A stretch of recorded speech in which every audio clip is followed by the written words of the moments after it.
December 2022.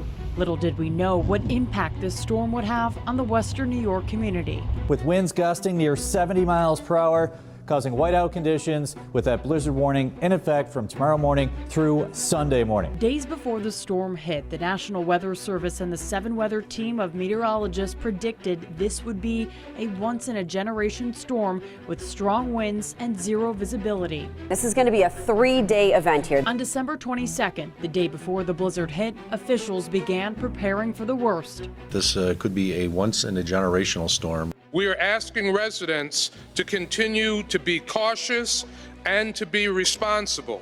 Friday morning, December 23rd, snow started to fall as temperatures fell below freezing. By 9 a.m., near zero visibility, the wind forceful, travel bans put in place, many people still at work, others trying to get home while they still could. As the day went on, thousands started to lose power. We're here in the studio and we can hear the howling winds. It's a roar. It's a relentless roar. Over here at the waterfront, it is windy, it's gusting. It remains a very treacherous situation out here in Kenmore. On Saturday, Christmas Eve, whiteout conditions and hurricane-force winds continued, making it difficult for rescuers to respond to calls for help. First responders risked their lives to save people in desperate need. Come on, guys, we gotta go. It's getting bad out. Christmas Day, finally some relief. The whiteout conditions let up, the sun finally shining down during some of our darkest times. As we began to dig out stories of neighbors helping neighbors emerged. This snow angel took in stranded travelers. All right, I'm now up to 7 people trying to figure out what to cook for dinner. These McDonald's workers took in more than 50 people. I mean, we fed them, had the coffees going, hot chocolates. Saturday we had the Bills game on. This Buffalo fire station made sure a stranded family staying with them could celebrate Christmas. That's really what Buffalo is about. It's taking care of each other. When times are tough, everybody pulls together. A barber shop on Buffalo's east side became a sanctuary. I felt the need that, what can I do to help? Story after story of communities coming together.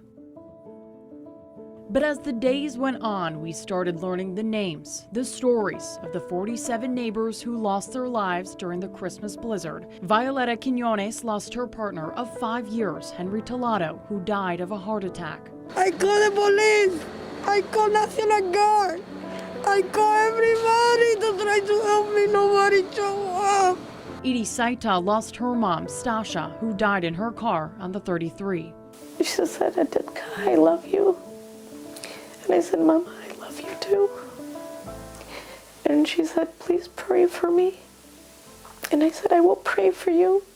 The dig out continued for days, and after hearing these stories, some city lawmakers pushed for change so these tragedies can be prevented. This is not politics, it's about the safety and well-being. That's our first responsibility, the safety and well-being of our residents. As we started to recover from the storm, conversations of storm preparation took center stage. We need a coordinated response on every level of government, especially from city, state, and federal. Weeks after the blizzard, Buffalo's Common Council opened the door to discussions, sometimes contentious, over what could improve.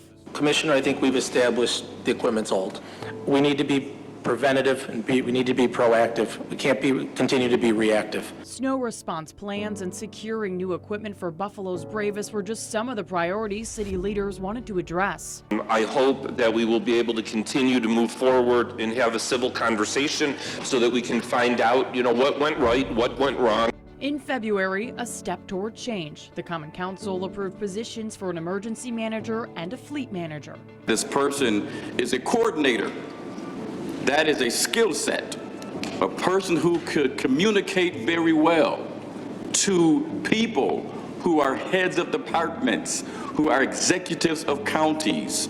Someone who could literally make sure that the egos get checked at the door and lives of people are the priority. Over the summer, NYU released a blizzard report diving into how the city of Buffalo can learn from what happened. The goal here is to update our emergency plan. The roughly 180-page report highlighted how communication can improve and how the city's equipment was not sufficient to handle the storm's size. There's going to be some takeaways and some lessons learned from this, and we know that, and we know this was coming, and we're ready to incorporate all those changes as we go forward. One of the few positive notes in the report, the heroic efforts made by both the police and fire departments. We gotta walk. We gotta walk. We're gonna be walking with this female the rest of the way to Buff Gen. We wish that we could have saved lives. We wish we could have saved all the lives, but we know that we saved other lives, and I'm very proud of the work that the members of our department did. The state's After Action report and Erie County's internal memos also shining a light on what could improve should we see another storm. We're prepared. We're prepared for whatever Mother Nature throws at us. Over the course of the year, we've heard from leaders about the steps they're taking so that the communities, the counties, the cities are better prepared. We learned last year during the blizzard that it's important to have all of our possible fleet at the ready, so to speak, and that's what we've done. We've been redeveloping our plans, trying to make that shift from plans that were probably written 10, 15 years ago that we know these events have become more frequent. Our team preparation ahead of this has been constant from last winter through the summer. The tabletops, the preparation, the equipment. We feel like we're well prepared with the equipment we have. This fall, the city of Buffalo announced it had filled those 2 new positions. Thomas Luby is the city's new emergency services manager, and James Cross is fleet manager. A year later, after a once-in-a-generation storm, the stories, the lessons, the people will never be forgotten. Christmas will never be the same for all of us, for everyone here. Everyone who lost someone, it will never be the same.